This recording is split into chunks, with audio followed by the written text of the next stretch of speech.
Hi folks, we're going to do some sanding on the Reliant Regal to get the old paint off. Come and join us.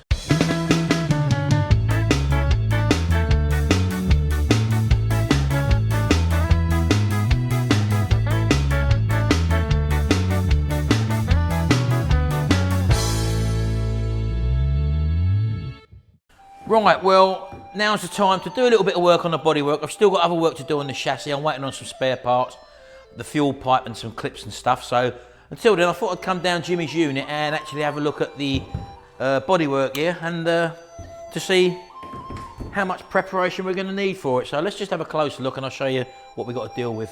Right, well, looking close at it, you can probably see that this is probably the original paint that's on here. As you can see, it's only sort of one layer thin.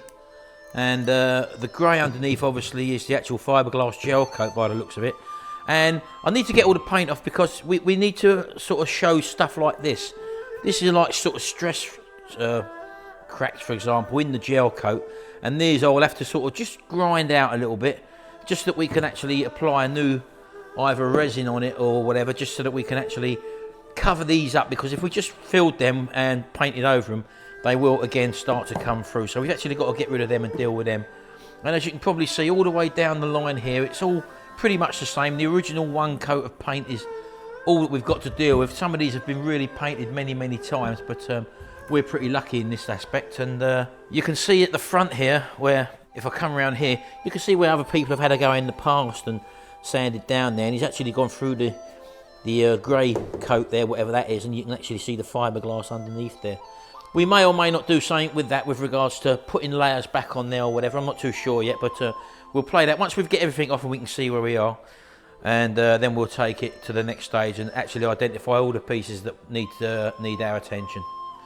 So what we've got here is basically a vacuum cleaner and a DA. We've got the vacuum cleaner which goes down to a cylinder, which the dust collects in there. We've also got our airline which connects onto here and operates our DA.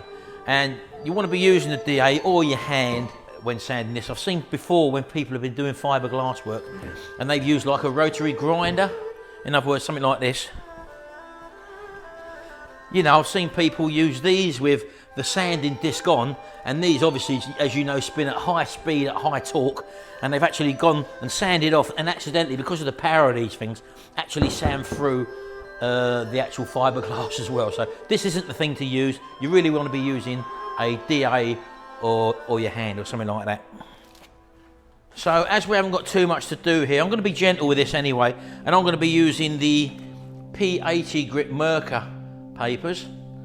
As you see, this is our Velcro sanding disc holder, and as you can see, we've got the holes in there. The holes line up with this so that the dust actually gets sucked up via the hoover and keeps the pollutants out of the air, but I will be wearing a mask anyway. Right, so I'll just get the airline connected up and we'll start sanding, so I'll see you in a minute.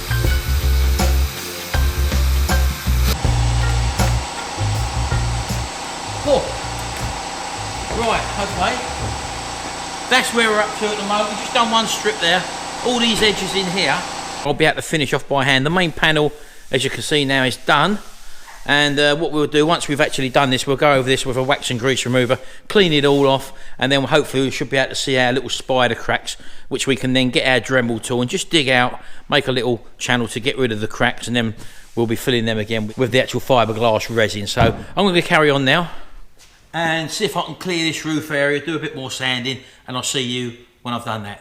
See you in a minute.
Right, time for a little break. He actually made me a cup of tea, didn't you? Do all the time. Hey? Do all the time. All the time? I made the first one. Anyway, let's show you what we've done so far. Let's just have a little sip of this. Jimmy's not helping me today, he's doing his other stuff. Okay. So he's got 2 cars in, let's have a little quick look. So he's got this one here which he's doing, which is a, what is it? Insignia. Vauxhall Insignia. What's this, just bumper? Oh, bumper, coming around the side here as well. Oh, I see, right, he's got an in-panel to do there, he's got a door there to do. And any other things? Front bumper. Oh, and also the front bumper, that's right down there as well. So quite a bit to do on there. And coming in here, what you got in here? What's the matter with this one? Oh, I see. So he's done this one. The rear arch was all smashed in, if I remember rightly.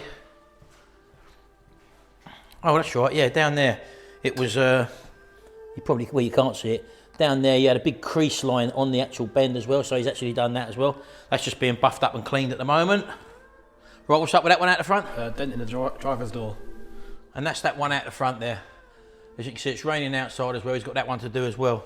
We've also got this over here, which, as you know, is the Kawasaki Z1. He's actually painted these, but we've got to put the stripes on the tank yet. I don't know whether you can see that or not. A lovely gloss finish we got on that. Let's get you under the light here, look.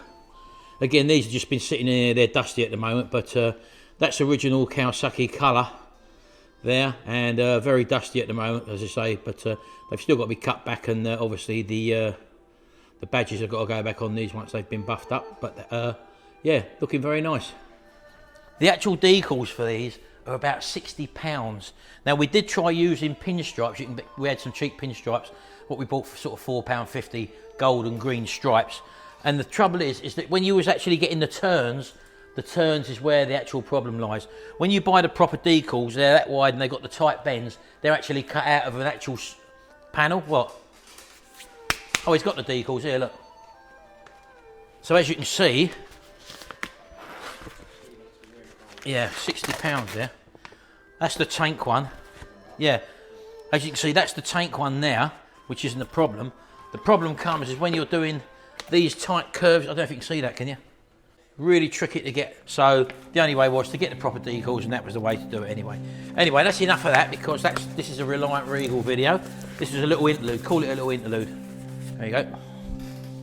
So let's just show you what we're doing, the procedure I'm doing. You've probably seen a little fast action filming of what I've actually done, but let me show you how I'm actually attacking this.